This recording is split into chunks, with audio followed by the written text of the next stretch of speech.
Leo Cannon here from Fiction Atlas Press, bringing you another Indie Connection. Today I'd like to tell you about some indie books that you might enjoy if you are a fan of This Dark Endeavor by Kenneth Opel.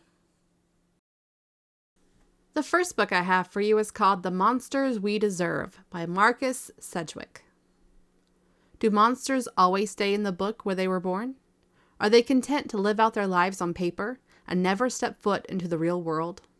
The Villa Diodati on the shore of Lake Geneva, 1816, the year without summer.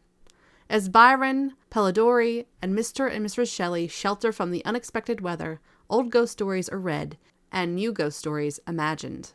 Born by the twin brains of the Shelleys is Frankenstein, one of the most influential tales of horror of all time. In a remote mountain house, high in the French Alps, an author broods on Shelley's creation. Reality and perception merge, fueled by poisoned thoughts. Humankind makes monsters, but who really creates who? This is a book about reason, the imagination, and the creative act of reading and writing. The second book I have for you is called Victoria Frankenstein by A.E. Alexander. The story you know, with a twist. Victoria Frankenstein uses her scientific talent to do the unthinkable, create life.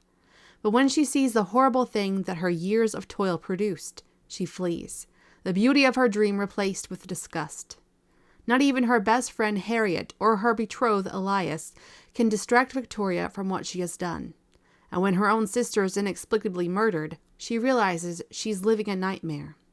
The creature is out for revenge and won't stop until Victoria, and everyone dear to her, is destroyed. The third book I have for you is called Gossamer and Thorns by L. Beaumont. To save the love of his life, a nobleman is willing to risk anything. Christophe Severin is a young lord who studies botany.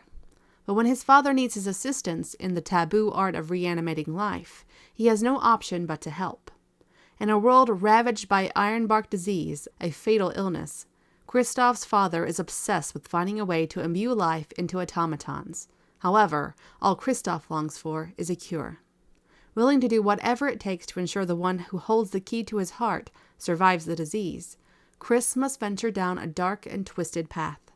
If he cannot save his love from the disease, he fears losing her means dooming himself too. And the last book I have for you is called Faraday and Frankenstein by Stacey Anderson Lasht. In 1867, Michael Faraday, well beyond his years of meaningful contribution to the electrical sciences, considers one final secret experiment, an experiment inspired by the novel Frankenstein. Convinced that resurrection is possible if only enough electrical power can be generated, Faraday travels to St. Louis, Missouri, a growing city on the Mississippi River, in order to use the thousands of miles of continuous flowing water as a powerful conduit for generating enormous amounts of electricity. Once he has set up his laboratory, Faraday begins to have doubts. He misses his wife. He feels limited by his advanced age. He fears failure will ruin his reputation. He fears success will lead others to replicate his methods for evil intentions. His strong religious morals conflict with his scientific curiosity.